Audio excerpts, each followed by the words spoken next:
ఉన్నారు సార్? నేను బాగున్నాను, మీరు ఎలా ఉన్నారు? Fine sir, thank you. చాలా లాంగ్ ఆల్మోస్ట్ మంత్స్, ఇయర్స్ అయినట్టు ఉంది. 17 you are the first person to make me sit before a camera. 2017 అది కూడా మనం జస్ట్ క్యాజువల్ గా మాట్లాడుకునేటప్పుడు సమ్ సబ్జెక్ట్ ట్రిగ్గర్ అయ్యి I thought it would be very nice. So how's everything going sir? Going perfect sir. కొన్ని general topics మాట్లాడుకుందాం. అంటే public లో ఉన్న కామన్ క్వశ్చన్స్, డౌట్స్ ఏవైతే ఉన్నాయో సో అవి మనం కొంచెం క్యాజువల్ డిస్కస్ చేస్తాము. సో అంటే ఇంత రిసోర్సెస్ ఉన్నాయి బయట మనకి, సోషల్ మీడియాలో కానీ మన యూట్యూబ్ రిసోర్సెస్ కానీ ఇంత ఉన్నప్పుడు ఫైనాన్షియల్ అడ్వైజర్స్ మనకి ఆన్లైన్ లో చాలా మంది టిప్స్ చెప్పడం కానీ, పబ్లిక్ ఇంత రిసోర్సెస్ అవైలబుల్ ఉన్నప్పుడు ఫైనాన్షియల్ అడ్వైజర్ నీడ్ ఏముంది? ఒకప్పుడు డేటా అవైలబుల్ లేకపోవడం ప్రాబ్లం, ఓకే. ఇప్పుడు డేటా అవైలబిలిటీ పెరిగిపోవడం ప్రాబ్లం అయిపోయింది. మీరు చూస్తే ఇప్పుడు యాజ్ ఎ ఫైనాన్షియల్ అడ్వైజర్స్ కానీ, certified financial planners, mutual fund ఇచ్చుకోవడం అందరూ వాళ్ళ ఎఫర్ట్స్ పెట్టి చెప్తారు మీకు లాంగ్ టర్మ్ పెట్టుకోండి, ఇండెక్స్ ఫండ్ అది ఇది 12% అని. ఇప్పుడు అందరు చెప్తున్నప్పుడు యూనిక్గా చెప్పడానికి కొంతమంది ట్రై చేస్తారు. లేదు వాడేంటి పెట్టేది, మీరే పెట్టుకోండి. మ్యూచువల్ ఫండ్స్ ఏంటి, mutual fund end of the stocks లో పెడతాడు, మీరే ఆ స్టాక్స్ పెట్టుకోండి, మీరెందుకు ఆయనకి ఎక్స్పెన్స్ రేషియో ఇస్తున్నారని చెప్తున్నాడు. అది మిస్లీడింగ్ అయిపోవట్లా? ఎంతమంది పెట్టుకోగలుగుతారు శక్తి ఉన్నాయి, నేను చెప్పాల్సిన క్లైమ్ పెట్టుకుంటాడు. ఇప్పుడు నాకు స్టాక్స్ పిక్ చేయడం రాదు, నా ఫుల్ టైం జాబ్ అది కాదు, నాకు స్కిల్ ఉండదని నమ్మిన అతను మ్యూచువల్ ఫండ్స్ లో పెడుతున్నాడు. ఇప్పుడు ఏముందండి, డేటా అవైలబిలిటీ పెరిగిపోయి ఒక్కొక్కరు ఒక్కొక్క పంత తీసుకొని దానివల్ల కన్ఫ్యూజన్ పెరిగిపోయి మిస్లీడ్ అయిపోతున్నాం. మీరు చూడండి, అందరం చూడండి, నేను ఐఎమ్ నాట్ డినేయింగ్, బట్ ఒక రైట్ జడ్జిమెంట్ తీసుకొని అంటే దీంట్లో ఒక 1 or 2 మెంబర్స్ని ఫాలో అవ్వండి. మీరు అందరిని ఫాలో అయితే ఇప్పుడు ఎప్పటికీ ఏం చేయలేరు. ఫైనాన్షియల్ ప్లానింగ్ అందరిని ఫాలో అవ్వద్దు. ఇప్పుడు మన ఎలా చూస్తున్నారు, అలా ఒక 1000 మంది ఉన్నారా, 100 మంది చూడండి, 100 మంది చూడండి, కానీ మీకంటూ ఒక సెన్స్ ఉంటుంది కదా, దాంతో ఎవరు రైట్ హూ సింక్ ప్రాక్టికల్ కి దగ్గరగా ఎవరున్నారు చూసుకోండి. అయితే చాలా మంది ప్రాక్టీస్ లో లేని వాళ్ళు ఉన్నారు influencers. Practising is something, practice లేకుండా కూడా సంథింగ్ కదా. ఇప్పుడు నాకు వన్ ఆఫ్ ఎక్స్కోలో ఉండేవాడు, వాడు ఎస్టీడీ గురించి, వాడు ఎంబీబీఎస్ ఫ్రెండ్స్ ఎక్కువ మంది ఉంటే సెక్సువల్లీ ట్రాన్స్మిటెడ్ డిసీజెస్ గురించి బుక్ మొత్తం వేసినాడు. అద్భుతంగా చెప్తాడు ఆయన, ఒక డాక్టర్ కన్నా బాగా చెప్తాడు. అలా అని చెప్పి నమ్మకలేరు కదా, just theoretical knowledge, theoretical subject చదివాడు, ఒక డాక్టర్ కూడా క్లాస్ చెప్పగలుగుతాడు, అది రైట్ కాదు కదా. ప్రాక్టీస్ లో ఉన్న వాళ్ళు చెప్పేది వేరు, ప్రాక్టీస్ లో ఉన్న వాళ్ళు డే ఇన్ డౌట్స్ వస్తారు. అప్పుడు ఈ ప్రాక్టీస్ లో ఒక దెబ్బ తేలేక మాది కూడా పర్సెప్షన్ మారిపోతుంది. లాస్ట్ ఇయర్ అలా చెప్పాడు, ఇప్పుడు ఇలా ఏం చెప్తున్నాడు అంటే ఎక్స్పీరియన్స్ అయ్యాడు కదా. మేబీ నేను కూడా మారుండొచ్చు, చాలా విషయాలు మారిపోయినాయి. ఒకప్పుడు నేను కూడా అందరిని ఫాలో అని చూస్తాం కదా, ఆబ్వియస్ గా బుక్ చదివినా చూసినా అరే ఇది అనుకున్నాం, కానీ ప్రాక్టికల్ చూసినప్పుడు అది కాదని తెలిసింది. సో మీరు ఎవరిని ఫాలో అవుతున్నారు అనేది important. Lot of data availability వల్లనే కన్ఫ్యూజన్ స్టార్ట్ అయిపోయింది. మీరు ఫైనాన్షియల్ అడ్వైజర్ని కలుస్తారా కలవరా ఇచ్చి యువర్ చాయిస్, కానీ కలవకపోయినా సరే మీరు 10 మందిని 20 మందిని ఫాలో అవ్వద్దు, ఒక ఇద్దరిని చూజ్ చేసుకోండి. మేబీ మీ రీజనల్ లాంగ్వేజ్లో ఉన్న వాళ్ళను ప్రాక్టికల్గా మాడుతుంది, మీకు కనెక్ట్ అయిన ఒక ఇద్దరిని ఫాలో అవ్వండి. మీరు 4 ఫాలో అయితే ఎప్పుడు కన్ఫ్యూజన్ ఉంటుంది. నేను నా క్లయింట్స్ కొంతమంది కాన్బోర్డ్ అయ్యి మన ద్వారా ఇన్వెస్ట్ చేశాక, సార్ అక్కడ ఆ వీడియో చూసా, ఇక్కడ ఈ వీడియో చూసా, ఇది ఇలా చెప్పారు సార్, మనం ఎలా అనుకున్నాం కదా, ఇలా చెప్పాడంటే వీడియో చూడటం మానేమని చెప్తా. అయిందే కాదు, నాది కూడా మానేనని చెప్తాను. ఇంకా వన్ టైం, ఇదేం రెగ్యులర్ చేసేది ఏం కాదు కదా. అది ఈ డేటా అవైలబిలిటీ ఎక్కువ మంది ఇన్ఫ్లుయెన్సర్స్కి మీరు ఇన్ఫ్లుయెన్స్ అయిపోతే problem.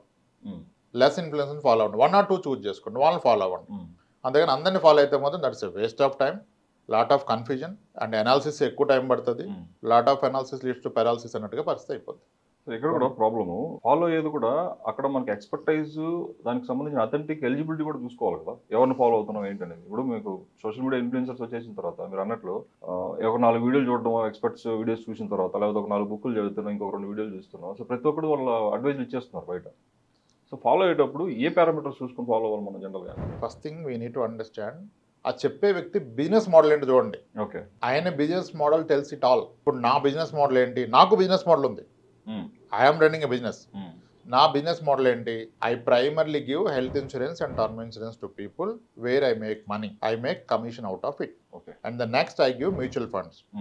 When I give mutual funds, నేను మ్యూచువల్ ఫండ్ అడ్వైజర్ని కనుక మ్యూచువల్ ఫండ్ డిస్ట్రిబ్యూషన్ లైసెన్స్ ఉంది నా కంపెనీకి, నా ప్రైవేట్ లిమిటెడ్ కంపెనీకి, I'm one of the director. మా కంపెనీ ద్వారా చేస్తే which are regular mutual funds where I get commission. So when you talk to me, I talk about regular funds, I talk about health insurance, I talk about term insurance.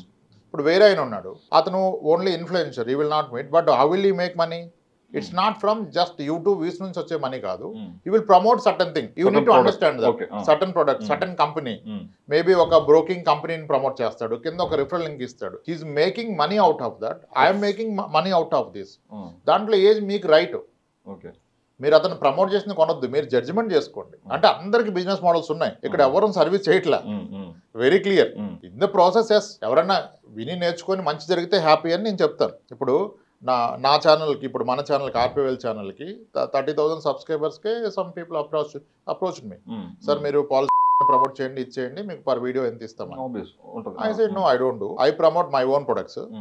So I'm bind to give service to my clients. నాకు business model ఉంది కదా క్లియర్గా, నాకు clear business model. అట్లా అందరికి business model ఉంది, ఎవరు business వాళ్ళు చేస్తున్నారు, వాళ్ళు తప్పు కాదు. నువ్వు రైట్ జడ్జ్మెంట్ చేయలేకపోతే నీది మిస్టేక్, దానికి సఫర్ అయ్యేది నువ్వు. ఎవరి బిజినెస్ మోడల్ వాళ్ళకు ఉంది. చాలా ఎమోషనల్ కంటెంట్ చేస్తున్నారు ఫైనాన్స్ లో కూడా. యాక్టింగ్ ఒకటో కృష్ణుడు, రెండో కృష్ణుడు, మూడో కృష్ణుడు వాళ్ళు వచ్చేస్తున్నారు. మెయిల్ ఫీమేల్ వర్షన్, ఇక సినిమాలో లేని ఎలివేషన్, ఆ ఎలివేషన్ అంతా వచ్చేసింది. జనాలు అట్రాక్ట్ అయిపోతున్నారు. ఒక టర్మ్ ఇన్సూరెన్స్ గురించి చేస్తారు, ఎంత సెంటిమెంట్ పండిస్తారో టర్మ్ ఇన్సూరెన్స్ గురించి. పేపర్ ఉండాలి కంటెంట్ లో. అంటే ఏ ఇన్కమ్ లేకపోయినా నీ మీద ప్రేమతో కొన్నాడమ్మా మీ ఆయన పాలసీ అంటాడు టర్మ్ ఇన్సూరెన్స్. అరే ఇన్కమ్ లేనివాడికి పాలసీ ఎలా వస్తుంది? వీళ్ళకి అదంతా ఉండదు. ఇన్కమ్ లేకపోయినా పిల్లల మీద ప్రేమ ఉంటే పాలసీ కొనేస్తాడంటే కింద ఆయన ఇచ్చిన లింక్ ద్వారా వెళ్ళిపోతారు. అప్పుడు ఆ లింక్ వెళ్తే ఆ టర్మ్ అమ్మడు, పనికిరాని పాలసీ అమ్ముతాడు. కానీ బిజినెస్ మోడల్ కాదు కదా, అఫిలియేట్ మార్కెటింగ్ కదా. వాట్ ఎవర్, ఆయన బిజినెస్ మోడల్ అదే కదా. ఓకే, పైన ప్రమోట్ చేస్తే మీరు ఎమోషన్ లోన్ అయ్యారు, ఆయన ఇచ్చిన రిఫరల్ లింక్ ద్వారా పాలసీ కొంటున్నారు. ఆడికి వెళ్ళాక మీకు టర్న్ రాదన్న విషయం తెలుస్తుంది. కానీ ఆడదాకా వెళ్ళారుగా, వాడు 100 ఆప్షన్స్ మీ మీద వదిలేస్తాడు. వాడు చాలా ఏ టూల్స్ వాడతారు. మీరు ఒక స్పెసిఫిక్ ఇస్తారు, బిలో 20,000 కావాలి నాకు పాలసీ ఇది. వాళ్ళు చెప్పేదేమో నెలకు 500 600కి వస్తుంది, టీ కాస్ట్ లో కాఫీ కాస్ట్ లో అని చెప్తారు. ఆడికి పోతే వేరే స్టోరీ. కానీ ఆడికి వెళ్ళాక ఏదో ఒకటి కొంటాను, ఆ ఎమోషన్ లోన్ అయిపోతుంది, ఇంపల్సివ్ బయింగ్ జరుగుతుంది. అది వాళ్ళ బిజినెస్ మోడల్. వాళ్ళు తప్పడానికి ఏం లేదు. నాకు ఇది క్లిక్ అయింది కాబట్టి అది చేయలేదేమో, వాళ్ళకి అది క్లిక్ అయింది అది చేస్తున్నారు. జడ్జిమెంట్ మనం తీసుకోవాలి. ఎక్కువ మందిని ఫాలో అయితే కన్ఫ్యూజన్ లోకి వెళ్తాం.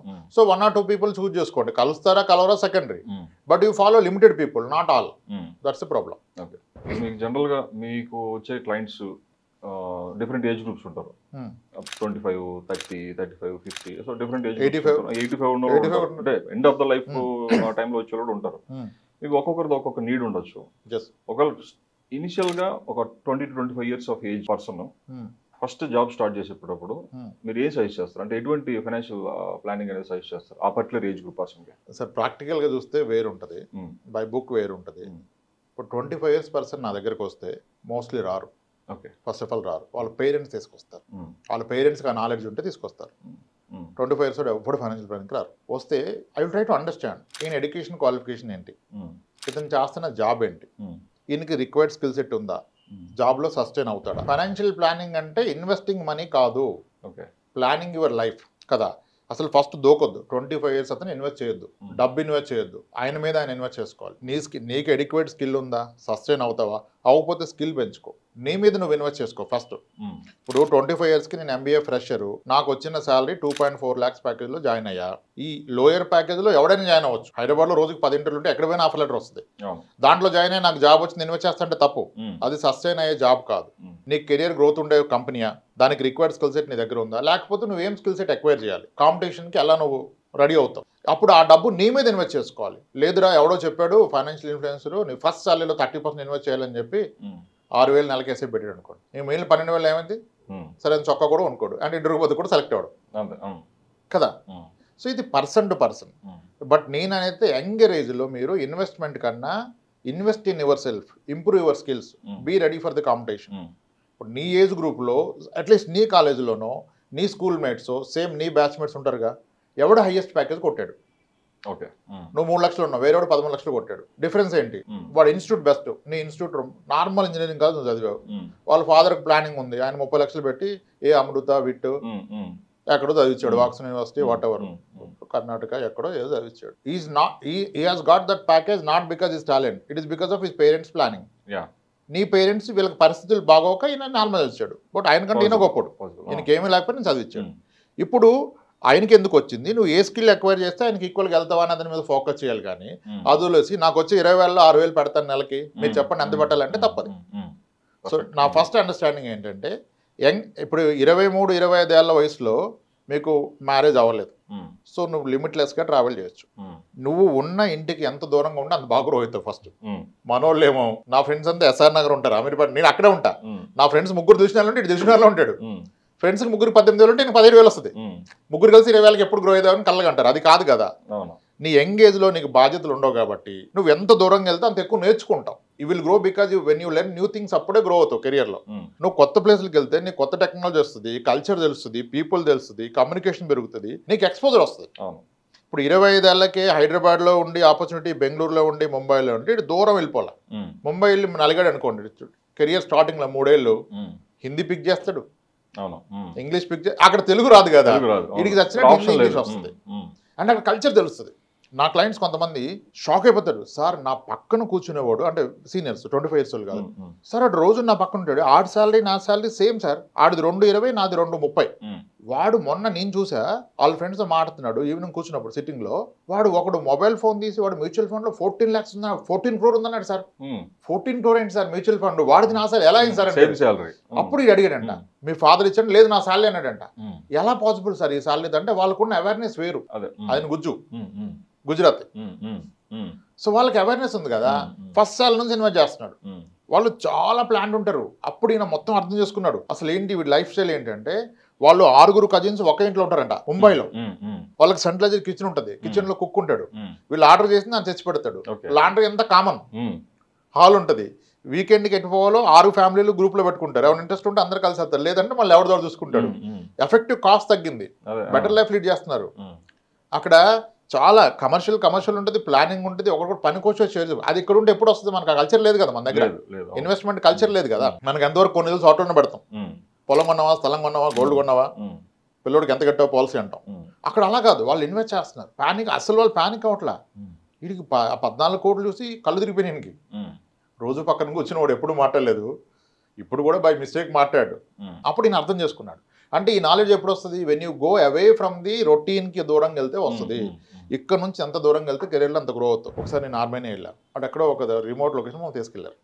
అక్కడ వాళ్ళు ఏదో రోటీ చేస్తారు, పెద్ద చేశారు, అవన్నీ ప్లాంట్స్ ఫ్రూట్స్ ఎక్కువ ఉన్నాయి. అక్కడ ఏదో ఇదేమంటారు విస్కీనా వాడ్కా, ఏదో అక్కడ వాడ్కా అదంతా ఇస్తారు వాళ్ళు ఫ్లేవర్.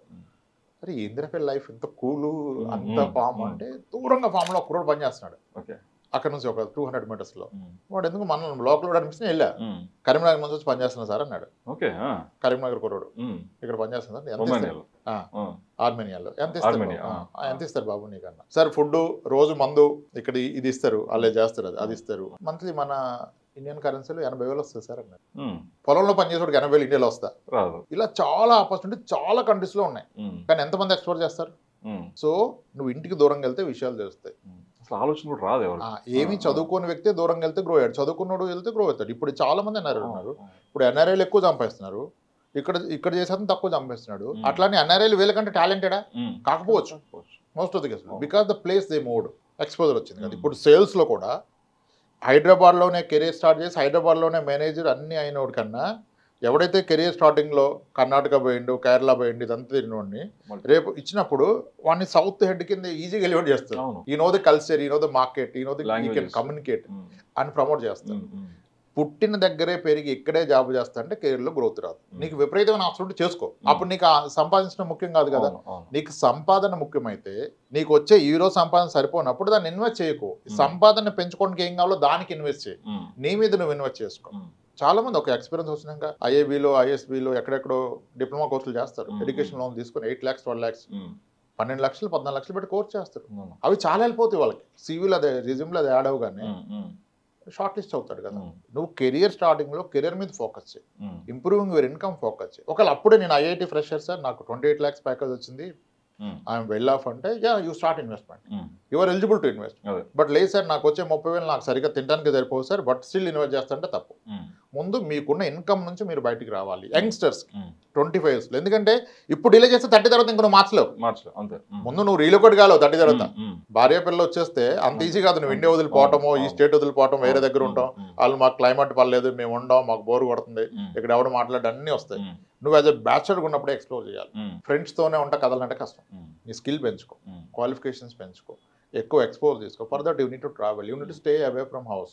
మొన్న కూడా ఒక ఆయన వచ్చాడు ఆర్మీ అతను, వాళ్ళ అబ్బాయి ఏజీబీఎస్ చేశాడంట, కాంట్రాక్ట్ బేస్ లెక్చరర్గా చేస్తున్నాడు ఒక డిప్లొమా కాలేజీలో. అక్కడే ఇక్కడ ప్రకాశం దగ్గర విజయవాడ దగ్గర అక్కడ చేస్తున్నాడు. అక్కడ నేను అక్కడ ఎందుకు సార్ హైదరాబాద్ రావచ్చు కదంటే, అక్కడ 30,000 సార్ హైదరాబాద్ వస్తే 45,000 వస్తుంటే, కానీ ఇక్కడ కల్చర్కి పాడైపోతుంది పంపట్లేదు సార్ అండి. ఎవరిని అబ్బాయిని కల్చర్కి పంపడానికి పాడైపోతుంది. రేపు బ్రతకాల్సింది ఇక్కడే, నీ ఇంట్లో కల్చర్లో బ్రతకలేదు, ప్రపంచంలో బ్రతకాలి. సో దానికి నువ్వు అడాప్ట్ చేయాలి. నువ్వు ఎన్నాళ్ళు ఎవరిని కాపలా కాయలేవు కదా. మీరు ఫస్ట్ పంపండి, హైదరాబాద్ పంపండి, అవకాశం ఉంటే బెంగళూరు పంపండి, ఇంకా అవకాశం ఉంటే పూణే ముంబై పంపండి. కానీ మీరు అక్కడ పెడితే మీ అబ్బాయిని పాడు చేస్తున్నాం. కదా, సరే సార్ నేను చేస్తా సార్. సో 25 yearsలో ఇన్వెస్ట్మెంట్ ఆపండి. అయితే yes, production part, insurance part ఒకటి తీసుకోవాలి. ఆ health insurance, term insurance, in case health అయితే మస్ట్, టర్మ్ కావాలా వద్దని ఆలోచించుకొని ఆ ప్రొడక్షన్ వర్క్ తీసుకోవాలి. అది ఇంపార్టెంట్. కానీ investment is not important at 25.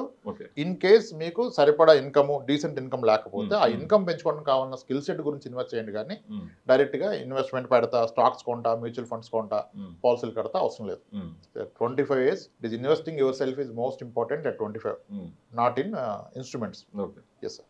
So అంటే మీరు అన్నారు ఇప్పుడు 25 years మాక్సిమం రారు అన్లెస్ వాళ్ళ పేరెంట్స్ తీసుకొస్తే తప్ప. అంటే మేబీ మన దగ్గర అవేర్నెస్ లేకపోవడం రీజన్ అయి ఉండొచ్చు. కానీ ఒకవేళ 25 years ఏజ్ గ్రూప్ వాళ్ళు మీ దగ్గరకు వస్తే క్లయింట్స్ ఎవరన్నా, మీరు ఇంత హానెస్ట్గా ఒకవేళ మీకు ఇది కరెక్ట్ కాదనిపిస్తే నిర్మోహంగా చెప్పేస్తారు వాళ్ళకి? 25 yearsలో నా దగ్గర వచ్చిన పీపుల్ మే షాక్. మ్యూచువల్ ఫండ్లో ఇన్వెస్ట్ చేస్తున్నా సార్ అంటే ఆపేసి అని చెప్పిన. దీని బదులు ఏమన్నా కోర్స్ చేయి, ఇంకా డీసెంట్ శాలరీ ఉంది. 25 yearsలోనే 14 lakhs ప్యాకేజ్లో జాయిన్ అయిపోయాడు, బాగా చేస్తున్నాడు. కానీ ఫ్యామిలీ బ్యాక్గ్రౌండ్ చాలా పూర్ ఉంది, పేరెంట్స్ కూడా ప్రాపర్ ఇల్లు లేదు. ఈయనంటే నేను మ్యూచువల్ ఫండ్స్ పెడతా అంటాడు. 3 ఏళ్ళలో పెళ్లి చేసుకోవాలి కదా, రైట్ ఏజ్ 26, 27. మరి నీకు ఇల్లు లేకపోతే ఎవడ పెళ్లి ఇస్తాడు? ఏం చూసి ఇస్తారు? నీ ఒక జాబ్ చూసి ఇవ్వరు కదా. టోల్డ్ ఆయన గ్రో అవుతాడు, స్కిల్ ఉంది కదా. అంత పూర్ బ్యాక్గ్రౌండ్ నుంచి వచ్చి అంత ప్యాకేజ్ క్రాక్ చేస్తే will definitely grow in career కదా. I told him you go for a home loan. First ఇల్లు కొనుక్కో, మీ పేరెంట్స్ని అప్గ్రేడ్ చేయి. వాళ్ళ డ్రెస్సింగ్ కానీ కాస్త మినిమం గోల్డ్, కాస్త అక్కడ ఇల్లు రెనోవేషన్ అది కొని, ఒక కార్ కొనుక్కొని పర్సనల్గా అప్గ్రేడ్ చేసుకొని తర్వాత ఇన్వెస్ట్ చేద్దాం. అది ఇంపార్టెంట్గా. దాన్ని బట్టి కదా నీకు కంపాటబిలిటీ మ్యాచ్ చూస్తారు. నీకు ఎంత ఉన్నా నేను మ్యూచువల్ ఫండ్లో 50 లక్షలు ఉంది, అప్పుడు చేస్తే 25 లక్షలు నాకు అమ్మాయిని కాంటిస్తారా? ఇల్లు మాత్రం శుభ్రంగా పెట్టుకో, ఒళ్ళు శుభ్రంగా పెట్టుకో, డబ్బులు మాత్రం పేవ్ ఇస్తారా? అందుకే personal finance case to case dependents, ఆ పేరెంట్స్, పెన్షనర్స్, ఆ ఆస్తులు ఏమున్నాయి దాన్ని బట్టి. అని నేను ఈ క్వశ్చన్ ఎందుకు అడిగానంటే సార్, జనరల్గా ఏ బిజినెస్లో ఉన్న ఫైనాన్షియల్ అడ్వైజర్స్ ఎవరైనా సరే ఒక క్లయింట్ వచ్చినప్పుడు వాళ్ళకి ఉన్న ఫ్యాక్ట్స్ చెప్పేసి క్లయింట్ పోగొట్టుకోవాలి ఎవరు అనుకోరు బేసిక్గా.